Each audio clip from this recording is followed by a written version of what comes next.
कल्पना कीजिए आपका कोई अपना 1 साल पहले किसी मिशन पर गया और आपको यकीन हो जाए कि वो अब इस दुनिया में नहीं है। आप उसकी यादों को मिटाने की कोशिश कर रहे हो और तभी अचानक वो आपके सामने खड़ा हो, लेकिन उसकी आंखों में अब वो चमक नहीं बल्कि एक अजीब सा खालीपन है। क्या वो वाकई वही इंसान है जिससे आपने प्यार किया था? आज की कहानी एक ऐसी ही अनसुलझी पहेली की है जहाँ कुदरत के नियम खत्म हो जाते हैं और शुरू होते हैं सर्वनाश। कहानी की शुरुआत होती है एक गिरते हुए उल्कापिंड से जो गहरे अंतरिक्ष से आकर पृथ्वी के एक लाइट हाउस से टकराता है। इसके बाद हम मिलते हैं हमारे मेन कैरेक्टर लीना से, जो जॉन हॉपकिंस में एक बायोलॉजी प्रोफेसर है। लीना 1 साल से सदमे में है क्योंकि उसका पति केन, जो एक स्पेशल ऑपरेशन सोल्जर था, एक मिशन के दौरान लापता हो गया था। उसे मरा हुआ मान लिया गया है, लेकिन लीना का मन ये मानने के लिए तैयार नहीं है। एक दिन जब लीना अपने घर की दीवारों को पेंट कर रही होती है, मानो अपनी पुरानी यादों पर पर्दा डाल रही हो, तभी वो मुड़कर देखती है और उसके होश उड़ जाते हैं। सीढ़ियों पर केन खड़ा है। वो वापस आ गया है, लेकिन कुछ तो गलत है। केन बहुत ही अजीब सा बिहेव कर रहा है। वो ठीक से बात नहीं कर पा रहा। उसे याद ही नहीं कि वो कहाँ था या कैसे वापस आया। उसकी आवाज में वो अपनापन नहीं है और चेहरा बिल्कुल पीला पड़ चुका है। जब केन पानी का एक घूंट पीता है तो लीना देखती है कि ग्लास के पानी में खून की एक बूंद तैर रही है। सडनली केन की तबीयत बिगड़ने लगती है। वो खून की उल्टियां करने लगता है और उसे दौरे पड़ने लगते हैं। लीना घबराकर एम्बुलेंस बुलाती है, लेकिन हॉस्पिटल पहुंचने से पहले ही उनका रास्ता कुछ रहस्यमयी काले रंग की गाड़ियां और एक हेलीकॉप्टर रोक लेते हैं। हथियार लेके कुछ सोल्जर एम्बुलेंस से केन और लीना को जबरदस्ती उठा लेते हैं। जब लीना की आंख खुलती है तो वो खुद को एक कंक्रीट के कमरे में पाती है। उसके सामने बैठी है डॉक्टर वेंट्रेस, जो एक साइकोलॉजिस्ट है। वेंट्रेस उसे बताती है कि वो द सर्दन रिच नाम की एक सीक्रेट फैसिलिटी में है। यह लीना को एक ऐसी सच्चाई पता चलती है जो किसी के भी रोंगटे खड़े कर दे। केन जिस मिशन पर गया था वो एक ऐसे इलाके में था जिसे द शिमर कहा जाता है, एक ऐसा क्षेत्र जो धीरे धीरे फैलता जा रहा है और जिसके अंदर जाने वाला आज तक कोई वापस नहीं आया सिवाय केन के।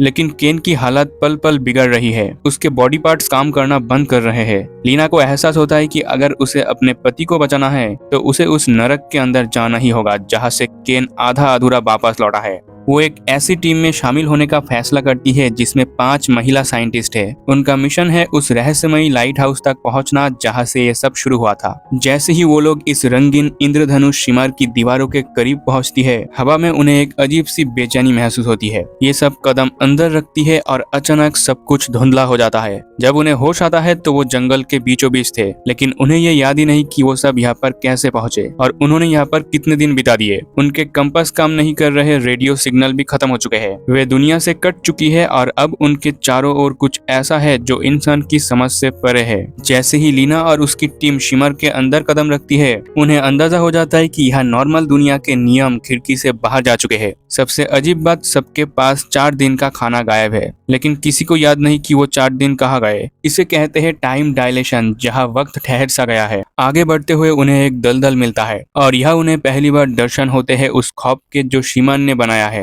यहाँ के फूल एक ही जड़ से अलग अलग प्रजाति के फूल उगे हुए हैं, जो बायोलॉजी के हिसाब से इम्पॉसिबल है। लीना, जो खुद एक जीनियस है, समझ जाती है कि यहाँ कुछ बहुत बड़ा गड़बड़ हो रहा है। तभी अचानक पानी में हलचल होती है। एक बहुत बड़ा मगरमच्छ टीम के एक मेंबर जोशी पर हमला कर देता है, लेकिन जब लीना उस मगरमच्छ को करीब से देखती है तो उसकी चीख निकल जाती है। उस मगरमच्छ के दांत वो किसी जानवर के नहीं बल्कि इंसानी दांतों की तरह कतार में लगे हुए थे। ये कोई मामूली म्यूटेशन नहीं था। ऐसा लग रहा था कि जैसे शिमर हर चीज के डीएनए को आपस में मिक्स कर रहा है। टीम आगे बढ़ते हुए एक पुराने मिलिट्री बेस में पहुंचती है जहां केन की पिछली टीम रुकी थी। वहां उन्हें एक मेमोरी कार्ड मिलता है और जब वो उसका वीडियो प्ले करते हैं तो रूम में सन्नाटा छा जाता है। वीडियो में केन एक दूसरे सोल्जर का पेट चाकू से चीर रहा है और उसके अंदर जो दिख रहा है वो किसी बुरे सपने से कम नहीं। उसके बॉडी पार्ट सांपों की तरह खुद ब खुद रेंग रहे थे, जैसे वो जिंदा हो। पूरी टीम अब दहशत में है। उन्हें समझ आता है कि शिमर सिर्फ बाहर की दुनिया को नहीं बदल रहा बल्कि उनके शरीर के अंदर भी घुस चुका है। रात के सन्नाटे में उन्हें एक ऐसी आवाज सुनाई देती है जो रूह कपा दे, एक चीख जो मदद के लिए पुकार रही है, लेकिन वो आवाज किसी इंसान की नहीं बल्कि एक ऐसे शिकारी की है जो अंधेरे में उनका इंतजार कर रहा है। क्या लीना इस म्यूटेशन से खुद को बचा पाएगी या वो भी इस खौफनाक इकोसिस्टम का हिस्सा बन जाएगी? खैर, जो भी हो, मिलिट्री बेस का वो खौफनाक वीडियो देखने के बाद टीम के बीच का ट्रस्ट पूरी तरह टूट चुका है। अनिया, जो टीम की सबसे टफ मेंबर मानी जाती थी, अब वो भी पैरानॉइड हो रही है। उसे लगता है कि लीना उनसे कुछ छुपा रही है, लेकिन सच तो यह है कि लीना ने अभी तक किसी को नहीं बताया कि केन उसका पति था।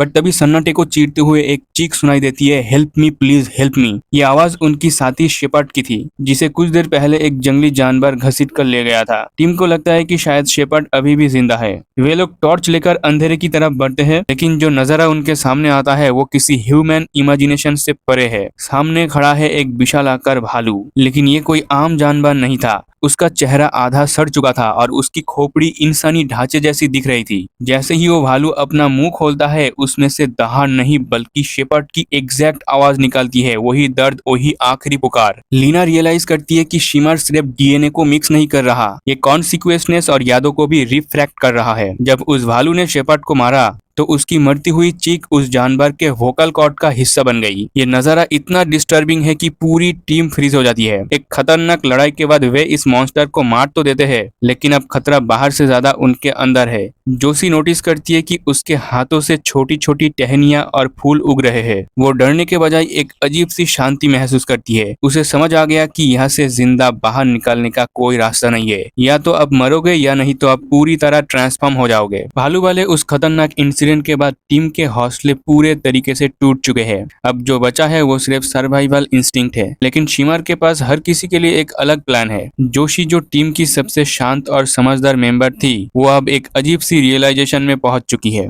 वो लीना को दिखाती है कि उसके शरीर के पुराने घाव से फूल नहीं बल्कि ह्यूमन शेप टहनियां निकल रही है। जोशी कहती है वेंट्रेंस इस शिमर से लड़ना चाहती है। आनिया इसमें डरकर पागल हो गई, लेकिन मैं बस इसमें खो जाना चाहती हूँ। और देखते ही देखते जोशी उन अजीबो गरीब इंसानी शक्ल वाले पौधों के बीच चलती हुई गायब हो जाती है। वो मरती नहीं, वो बस ट्रांसफॉर्म हो जाती है। अब वो इस इकोसिस्टम का एक हिस्सा है। ये नजारा जितना ब्यूटीफुल है उतना ही डिस्टर्बिंग भी है। खैर, अब बचती है सिर्फ लीना और डॉक्टर वेंट्रेंस। वेंट्रेंस की हालत बिगड़ रही है। उसे कैंसर है और वो जानती है कि उसके पास खोने के लिए कुछ नहीं है। वो बिना रुके उस लाइट हाउस की तरफ बढ़ती है, जैसे कोई मैग्नेट उसे अपनी तरफ खींच रहा हो। लीना भी उसके पीछे पीछे चलती है, क्योंकि उसे उस वीडियो का असली सच जानना है। रास्ते में लीना को और एक जगह मिलती है जहाँ केन की टीम रुकी थी। वह बिखरी हुई चीजें देखकर उसे एहसास होता है कि शिमर सिर्फ शरीर को नहीं, दिमाग को भी रिफ्रैक्ट कर रहा है। यहाँ पर यादें, रोशनी और डीएनए सब एक दूसरे में ओवरलैप हो रहे हैं। लीना को अपनी और केन की धुंधली यादें सताने लगती है। वो धोखा, वो अधूरापन जो उनके रिश्ते में था। अकेले चलते हुए लीना आखिरकार उस लाइट हाउस के सामने पहुंच जाती है। बाहर का नजारा किसी दूसरी दुनिया जैसा है। पेड़ पूरी तरह क्रिस्टल बन चुके हैं और हवा में एक अजीब सी एनर्जी है। जैसे ही वो लाइट हाउस के अंदर कदम रखती है, उसे केन का सामान और एक कैमरा मिलता है। और जब वो रिकॉर्डिंग प्ले करती है तो उसके पैरों तले जमीन खिसक जाती है। वीडियो में असली केन बैठा हुआ है, जो पूरी तरह टूट चुका है। वो कहता है कि उसका माइंड और बॉडी अब उसके अपने नहीं है। तभी कैमरा के फ्रेम में एक दूसरा केन आता है, उसका एग्जैक्ट डबल। असली केन एक फास्फोरस ग्रेनेड एक्टिवेट करता है और खुद को उड़ा लेता है, जबकि वो डुप्लीकेट बिना किसी इमोशन के उसे मरते हुए देखता है। लीना को अब समझ में आता है कि जो इंसान उसके घर वापस आया था वो केन नहीं बल्कि शिमर का बनाया हुआ एक एलियन कॉपी था। लीना उस गड्ढे के पास जाती है जहाँ से वो उल्का पिंड टकराया था। वहाँ उसे डॉक्टर वेंट्रेंस मिलती है, लेकिन वो अब इंसान नहीं रही। वेंट्रेंस के अंदर से लाइट और एनर्जी का एक सैलाब निकलता है और वो एक निब्यूला जैसी चीज में बदल जाती है। वेंट्रेंस का वजूद पूरी तरह एनिहिलेट हो चुका है। तभी उस रोशनी से एक बूंद गिरती है और लीना के सामने एक ह्यूमनॉइड फिगर बनने लगता है। ये कोई आम मॉन्स्टर नहीं, ये एक मिरर इमेज है। लीना जो भी करती है वो साया भी वही करता है। अगर लीना उसे धक्का देती है तो वो भी उसे धक्का देता है। अगर वो दरवाजे की तरफ भागती है तो वो उसका रास्ता रोक लेता है। ये लड़ाई फिजिकल नहीं बल्कि एग्जिस्टेंशियल है। ये चीज लीना को मारना नहीं चाहती है, ये उसे कॉपी करना चाहती है, उसे रिप्लेस करना चाहती है। लीना को एहसास होता है कि वो इस ताकत को ताकत से नहीं हरा सकती। उसे कुछ ऐसा करना होगा जो ये क्रिएचर सोच भी ना सके।